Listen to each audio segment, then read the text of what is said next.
Division Superintendent Michael A. Del Rosario, CID Chief Analiza F. Abulok, and SDOD Chief Jobert R. Narvaez. We are also joined by the LGU officials, our former Vice President, now Naga City Mayor Maria Leonor G. Robredo, and Vice Mayor Gabriel Bordado. We also have our Committee on Education Chair, Councilor Nathan Serio, City Councilor Jess Albios, City Councilor Jude Jokno, City Councilor Jefferson Felix, Councilor Frank Mendoza, former Councilor Rayan Cedric Rantoy, City Sports Coordinator Mr. Francis Barha, Education, Sports, and Scholarship Office Personnel Mr. Hernani and Mr. Delphine Aguilar. We are also joined by the supervisors, school heads, division sports officer, and Naga City Hall support personnel. Once again, ladies and gentlemen, the Schools Division Office of Naga City. Oragon, palarong Bicol, isang ahika, pagpubunyagin ang sigla, bawat habang, isang pangarap sa puso tiwa, tagumpay ating yakan. Sigaw ng Bicol, oh, palaro mo, oh, oh. Sigaw ng Bicol, oh, palaro Bicol.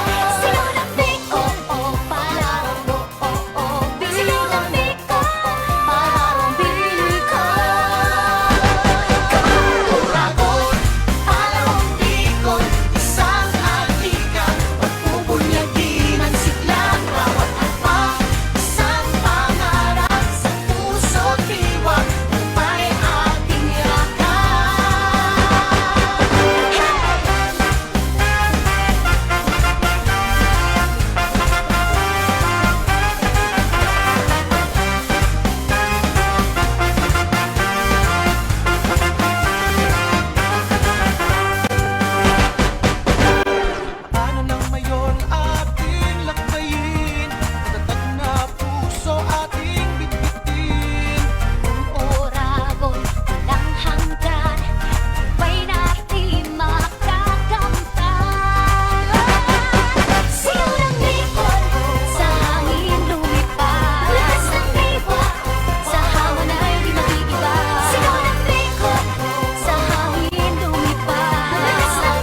That was quite a show.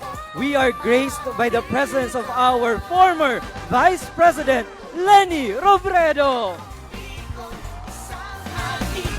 Pagpupunyagi ng sigla, bawat hakbang, isang pangarap sa puso tiwag, may ating yakap.